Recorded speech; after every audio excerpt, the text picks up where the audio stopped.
What's up, my friends? Today we're camping along the North Fork of the Boise River in the Boise National Forest. And what I wanted to share today are 5 key survival skills that I think anybody should know before spending time in these outdoors. Because you never really know what type of situation you're going to end up in out here.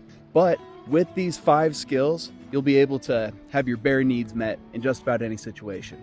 First off, we're going to need water. So let me show you this water filter system that I love to carry with me, just how easy it is to use.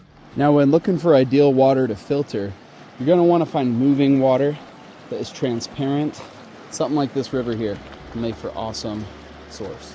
Now here is my Sawyer Mini water system. This being the filter of it, comes with this handy arrow printed on the side showing you which end water is supposed to go in and which end water is supposed to go out. This can get clogged over time, which is why it comes with this handy plunger to be able to force water out the opposite direction if it does get clogged, but that doesn't happen to me real often. To be able to force water through this filter, what you do is you fill this bag that it comes with, or you can actually use a lot of water bottles that come from the gas station, screw it into this end here, and then as you squeeze that bag or the water bottle, it's going to send fresh water out this end.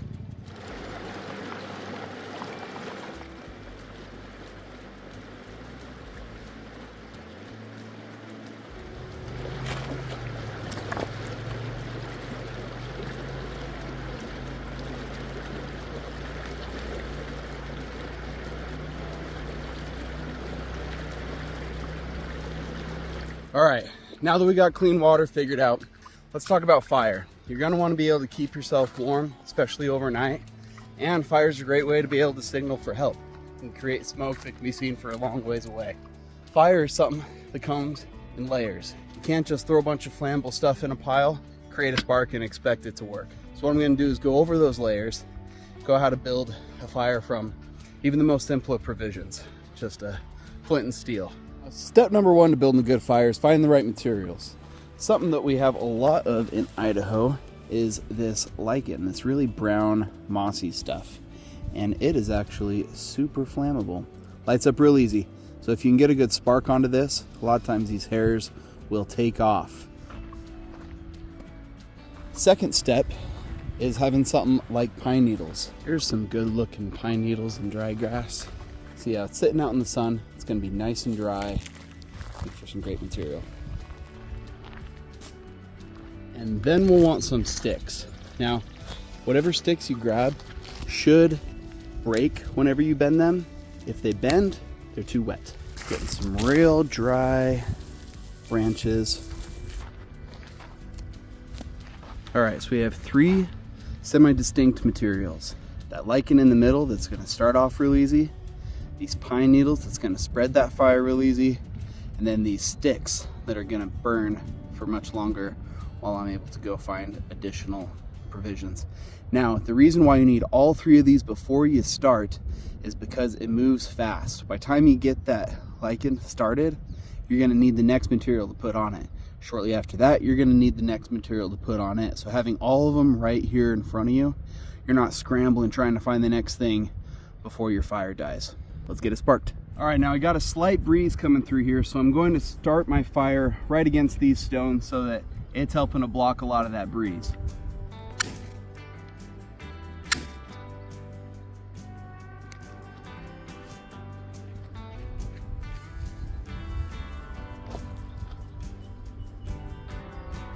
Now we don't want to smother our fire, so I'm going to gently drape these pine needles over the top of the flame so that they can slowly build through.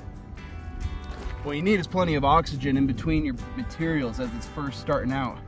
So if you pile a bunch of stuff on, there's not going to be enough air between the materials for it to really take off. And for our sticks. Got a decent little fire started. Now I got a second to go find some slightly larger branches.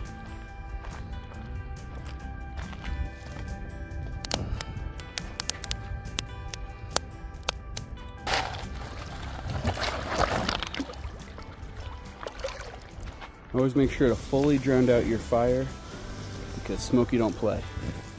You'll often want to stir up the coals a bit to make sure it's completely out. Make sure that that moisture that you poured on gets all the way down in there so that there's no hot coals left to potentially blow away in the wind. See how we just stirred up some hot stuff there? Now we got some steam. Now you know where to put the rest of your water. Make sure it is fully out. That is cool. Good. All right, now that we've mastered both water and fire, you're gonna need a shelter to protect you from the rain. You can usually find some things around in a habitat that can kind of make for a shelter, so you don't have to construct something from the ground up. If you can find a fallen log and some branches, you can often tilt those up in a way to create some shade. You can make do the best you can with leaning branches up against a log to prepare some type of covering to protect you from the elements.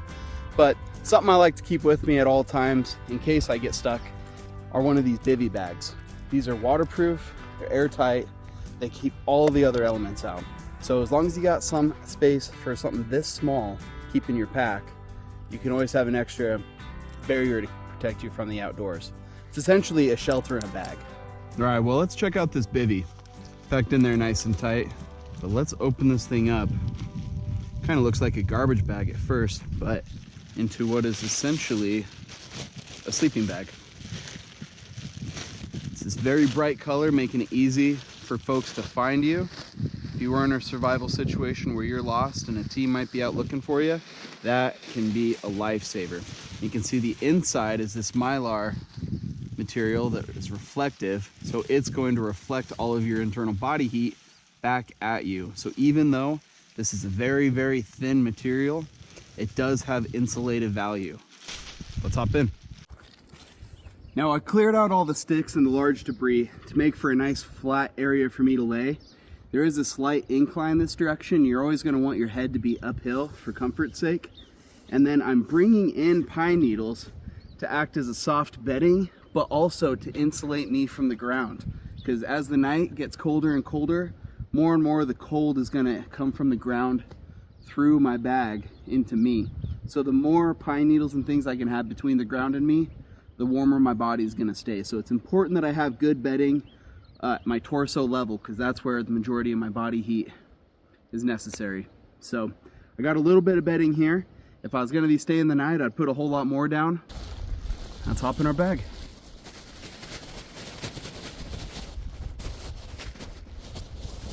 Now you'll see I posted up with this log behind me. That log is going to help break the wind and other factors. So being up against this log is going to help break that wind, hopefully provide a little bit of thermal mass. Hopefully it'll stay a little bit warmer in the night than the outside temperature. So I can just hunker up right next to this log, wrapped up in this bivy bag, and stay dry and stay warmer than I would otherwise. Definitely need to find a pillow.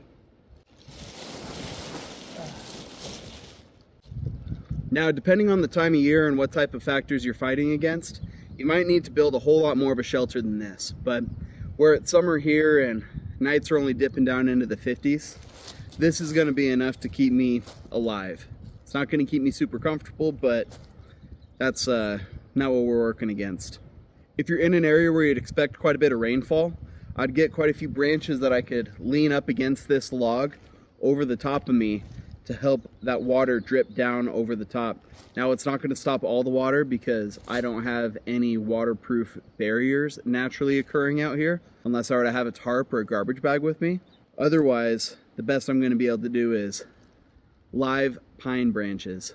When they're alive and they got the needles still holding on to them, those needles help guide the water down and past you. Again, not all of it, but better than nothing. And now for the real challenge of fitting this back in its bag.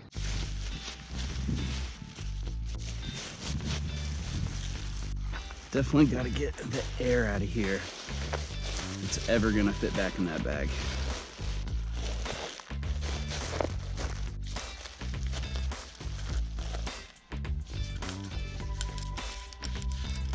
It fits. So we've mastered how to build a fire, how to filter water. Now you know how to build a shelter for yourself. You might be thinking, I'm ready to go survive in the outdoors all alone. I got it figured out. And then something happens and you get yourself a little boo-boo. Get a little scratch on your finger there. And that might just put a chip in that confidence that you had. Make you think that maybe I'm not built for the outdoors. Don't worry. all you need to do is come prepared with a first aid kit. As long as you have a few things with you, you're able to get through what would be a life-changing injury into something you can just roll right through. Now, we're always gonna come prepared with a first aid kit, just like so. Inside of one of these, you're gonna be able to find an alcohol wipe to sanitize the area, important step number one. Then you're also gonna be able to find adhesive bandages. They're gonna allow you to keep it covered, keep debris and germs and all that good stuff from getting in there for the rest of the trip. I always recommend going through a first aid kit before bringing it to the outdoors to make sure that the associated parts actually work decent, because sometimes the stuff that comes with them sucks. These tweezers, they're all right, but look like they don't have as good of a point as my ones at home. So I always recommend checking out those internal components. Now, we've got a bandage ready. Now I'm going to prepare the site first with this alcoholic wipe. Wipe over the area. Man, you don't realize just how dirty your hands are until you clean one spot. Then you can see the difference. All right, get as much dirt out of the wound as possible. Now that we've got the site cleaned, I'm going to apply a bandage. You can put Neosporin or some other type of antiseptic on under the bandage, but this will do just fine. Now that we're bandaged up, ready to get back into the action. Now, that is our 4th of 5 skills. We got one more super important thing to learn before you're ready to conquer the outdoors, and that is fishing. Got a couple rods here, but this is one that my grandfather actually left to me after he passed away. Now, the trick to fishing is knowing your environment and how you're gonna set up your pole and bait accordingly.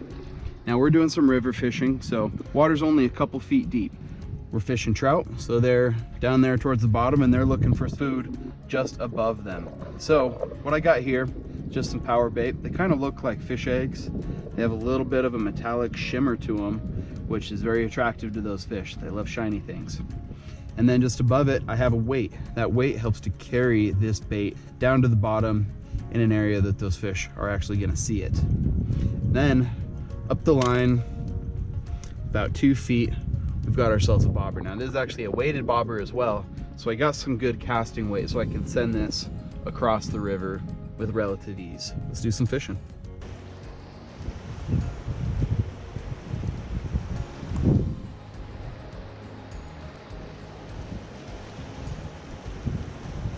And I'm just basically starting at the back and moving my way forward. Dude, that looks like a nibble. Feels like a nibble. You got it, you got it. I'm going down.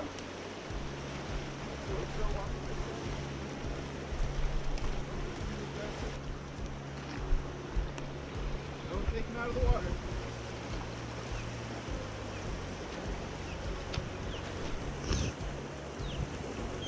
Good looking fish. Check out those leopard spots. That's my baby. So you can see the brass down there, the top of the hook. Yeah. Not necessarily brass with the metal. Okay. Get those forceps clamped onto there. There you Okay. go. Now you don't have to squeeze those anymore. So the hook is sticking this way. So you're gonna first push down, pull over this way, and then pull out. And you try to do it as, nice, that wasn't bad at all. You wanna break his head? How do I do that? So you get 2 fingers in his gills here, on the back of his spine here. So 2 fingers in the gills and then thumb Back here. back And there. then you're gonna pull back and, yeah, break his neck backwards. So the 2 fingers in there, you got the thumb there. Okay. Break it back. There it is. Good job. All right. Got a dead fish. So now we gotta go gut him. Okay. Sometimes you gotta do a little bit of sawing motion, especially to get started, but just go right up the belly. Okay. Boom. Close up the knife. Or, yeah, I'll just take it. Okay. All those are guts. There are 2 points that the guts are connected. It's at the esophagus and the rectum. The rest will just kind of come out, but you'll have to break those. But go ahead and like get down towards the water, just crouch down. And with your thumb, just push down and forward along the inside of his spinal column. So once you tear that trachea, and the Okay. rectum, see, those are still intestines. And then there's that black stuff on the spine that I'm not even sure what it is, but I've heard you don't have to get it off. Okay. But Keep going. Yeah, go ahead and scrape all that with your fingernails. Yeah. It ain't coming easy. No, it doesn't, but it looks prettier. That's all that matters. Yeah, you're going for that pretty white meat in the belly. You see that? That's what we're looking to eat. Now that I caught a fish, I can create an Instagram. Fish catching Mike. We forgot to take the iconic where you're holding the fish in front of you. Yeah. But the trick is you push the fish out as far as possible, and then it makes the fish look way bigger than you. Cool. So now let's go back to the fishing bag, and I have a grocery bag you can put him in. Okay. And we want to get him cool as soon as possible. So we have the refrigerator here, the freezer. Go ahead and just put him in a grocery bag, and then we'll put him in there. And that's how you catch a fish. Now we've learned how to purify our own water, how to build our own fire, how to build our own shelter, how to heal our own wounds, and now how to provide our own food. Now we've got all the essentials that we need to be able to survive the great outdoors. I hope you enjoyed the content. I hope you enjoyed what experience we had here. Thank you for joining me. If you like today's content, give us a like. That really helps with the algorithms. And go ahead and hit subscribe so you can follow along for future content. But until next time, this has been Jake with Pantry Preparedness.